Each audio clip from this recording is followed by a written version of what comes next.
ইতিমধ্যে আমি ঘোষণা কৰিছোঁ যে আগন্তুক বিটিসি নিৰ্বাচনত এবিএমছুৱে প্ৰত্যক্ষভাৱে ৰাজনৈতিক ভূমিকা গ্ৰহণ কৰিম। বিটিসি অঞ্চলটোত সৰ্বস্তৰৰ জনগণৰ ভূমিৰ পট্টা, ভূমি জৰীপ আৰু যিবিলাক মানুহ গোষ্ঠী সংঘৰ্ষত আক্ৰান্ত হৈছিলে সকলোৰে ক্ষতিপূৰণ আৰু বিটিসি অঞ্চলটোত বিশেষকৈ আপোনালোক আটায়ে জানে যে বিভিন্ন টেট উত্তীৰ্ণ প্ৰাৰ্থী বিটিআৰৰ টেট উত্তীৰ্ণ প্ৰাৰ্থীসকলক এতিয়ালৈকে চৰকাৰে নিযুক্তি দিয়া নাই। আজি তেখেতসকলে টেট উত্তীৰ্ণ প্ৰাৰ্থীসকলে সদায় আন্দোলন কৰি থাকিব লগা হৈছে।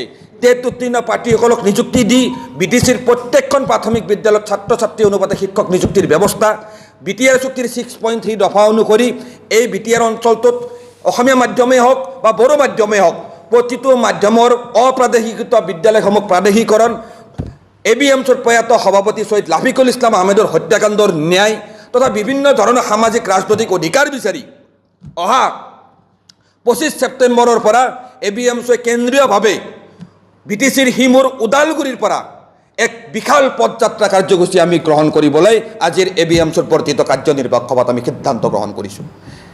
অহা 25 ছেপ্টেম্বৰৰ পৰা এবিএমছুৱে কেন্দ্ৰীয়ভাৱে ওদালগুৰিৰ পৰা সমগ্ৰ বিটিসিৰ মাজেৰে খোজকাঢ়ি আহি বিটিসি সচিবালয়ৰ সন্মুখত বিটিসিৰ বৰ্তমানৰ চিফ প্ৰমোদ বড়ো ডাঙৰীয়াৰ হাতত বিটিসি অঞ্চলৰ সৰ্বস্তৰৰ জনগণৰ ভূমিৰ অধিকাৰৰ বিচাৰি, ভূমিৰ সমস্যাৰ সমাধান বিচাৰি, শৈক্ষিক সমস্যাৰ সমাধান বিচাৰি, সামাজিক সমস্যাৰ সমাধান বিচাৰি, লাফিকুল ইছলাম আহমেদৰ হত্যাকাণ্ডৰ ন্যায় বিচাৰি আমি আমাৰ স্মাৰকপত্ৰ দাখিল কৰিম।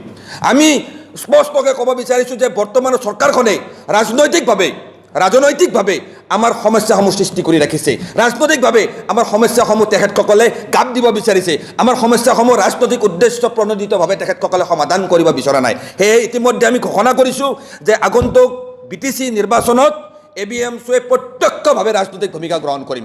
বিটিসি অঞ্চলটোত সৰ্বস্তৰৰ জনগণৰ ভূমিৰ পট্টা, ভূমি জৰীপ আৰু যিবিলাক মানুহ গোষ্ঠী সংঘৰ্ষত আক্ৰান্ত হৈছিলে সকলোৰে ক্ষতিপূৰণ আৰু বিটিসি অঞ্চলটোত বিশেষকৈ আপোনালোক আটায়ে জানে যে বিভিন্ন টেট উত্তীৰ্ণ প্ৰাৰ্থী বিটিআৰৰ টেট উত্তীৰ্ণ প্ৰাৰ্থীসকলক এতিয়ালৈকে চৰকাৰে নিযুক্তি দিয়া নাই। আজি তেখেতসকলে টেট উত্তীৰ্ণ প্ৰাৰ্থীসকলে সদায় আন্দোলন কৰি থাকিব লগা হৈছে।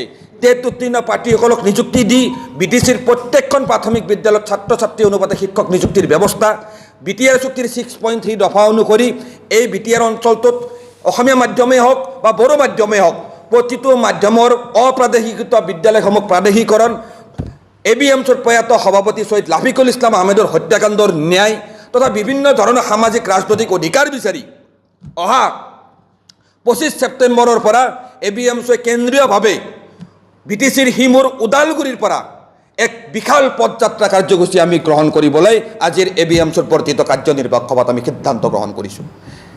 অহা 25 ছেপ্টেম্বৰৰ পৰা এবিএমছুৱে কেন্দ্ৰীয়ভাৱে ওদালগুৰিৰ পৰা সমগ্ৰ বিটিসিৰ মাজেৰে খোজকাঢ়ি আহি বিটিসি সচিবালয়ৰ সন্মুখত বিটিসিৰ বৰ্তমানৰ চিফ প্ৰমোদ বড়ো ডাঙৰীয়াৰ হাতত বিটিসি অঞ্চলৰ সৰ্বস্তৰৰ জনগণৰ ভূমিৰ অধিকাৰৰ বিচাৰি, ভূমিৰ সমস্যাৰ সমাধান বিচাৰি, শৈক্ষিক সমস্যাৰ সমাধান বিচাৰি, সামাজিক সমস্যাৰ সমাধান বিচাৰি, লাফিকুল ইছলাম আহমেদৰ হত্যাকাণ্ডৰ ন্যায় বিচাৰি আমি আমাৰ স্মাৰকপত্ৰ দাখিল কৰিম। আমি স্পষ্টকৈ ক'ব বিচাৰিছোঁ যে বৰ্তমানৰ চৰকাৰখনে ৰাজনৈতিকভাৱে আমাৰ সমস্যাসমূহ সৃষ্টি কৰি ৰাখিছে। ৰাজনৈতিকভাৱে আমাৰ সমস্যাসমূহ তেখেতসকলে গাপ দিব বিচাৰিছে।